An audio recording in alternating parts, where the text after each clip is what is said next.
नमस्कार और स्वागत है। आज हम जानेंगे कि हमारे शरीर का एक महत्वपूर्ण अंग मानव फेफड़े कैसे काम करते हैं। फेफड़े वो अंग हैं जो हमें सांस लेने में मदद करते हैं। ये प्रक्रिया जीवन के लिए अत्यंत आवश्यक है। ये वीडियो आपको इस जटिल प्रक्रिया को आसानी से समझने में मदद करेगा। फेफड़े हमारे सीने की गुहा में स्थित होते हैं और पसलियों के पिंजरे द्वारा सुरक्षित होते हैं। इनका मुख्य काम ऑक्सीजन को अंदर लेना और कार्बन डाइऑक्साइड को बाहर निकालना है। श्वास प्रक्रिया दो मुख्य चरणों में होती है। सांस लेना, जिसे अंतःश्वसन कहते हैं, और सांस छोड़ना, जिसे निश्वसन कहते हैं। आइए अब फेफड़ों की आंतरिक संरचना पर एक नज़र डालते हैं। फेफड़े स्पंजी और लचीले अंग होते हैं जो लाखों छोटी छोटी नलिकाओं और थैलियों से बने होते हैं। सांस की नली, जिसे श्वास नली कहा जाता है, दो मुख्य शाखाओं में बंटती है, जिन्हें ब्रांकाई कहते हैं। ये ब्रांकाई फेफड़ों के अंदर छोटी छोटी नलिकाओं में विभाजित होती हैं। इन छोटी नलिकाओं के अंत में अंगूर के गुच्छों जैसी छोटी छोटी हवा की थैलियां होती हैं, जिन्हें वायु कोष्ठिका या एल्वियोली कहते हैं।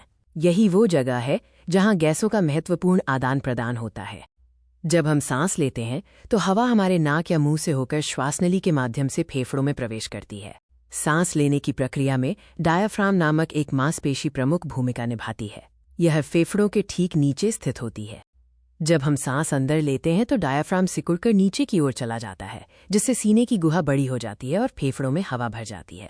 फेफड़ों में पहुंचने पर वायु कोष्ठिका वो जगह है जहां जीवनदायी गैसों का आदान प्रदान होता है। यह प्रक्रिया प्रसार नामक एक सिद्धांत पर आधारित है। प्रत्येक वायु कोष्ठिका के चारों ओर रक्त वाहिकाओं का एक जाल होता है। ऑक्सीजन वायु कोष्ठिका से सीधे रक्त में चली जाती है, जहां इसे लाल रक्त कोशिकाएं उठा लेती हैं। ठीक उसी समय कार्बन डाइऑक्साइड, जो शरीर की कोशिकाओं द्वारा एक अपशिष्ट उत्पाद के रूप में उत्पन्न होती है, रक्त से वायु कोष्ठिका में चली जाती है। सांस छोड़ने की प्रक्रिया कार्बन डाइऑक्साइड को शरीर से बाहर निकालती है, जो हमारे शरीर के लिए जहरीली है। सांस छोड़ते समय डायाफ्राम आराम करता है और ऊपर की ओर वापस चला जाता है। इससे सीने की गुहा सिकुड़ जाती है। ये संकुचन फेफड़ों पर दबाव डालता है, जिससे कार्बन डाइऑक्साइड युक्त हवा श्वास नली के माध्यम से बाहर निकल जाती है। संक्षेप में, फेफड़े लगातार ऑक्सीजन लेते हैं और कार्बन डाइऑक्साइड छोड़ते हैं, जिससे हमारे शरीर की कोशिकाएं काम करती रहती हैं। स्वस्थ फेफड़े एक स्वस्थ जीवन के लिए महत्वपूर्ण हैं। धूम्रपान से बचें और फेफड़ों के स्वास्थ्य को बनाए रखने के लिए नियमित रूप से व्यायाम करें।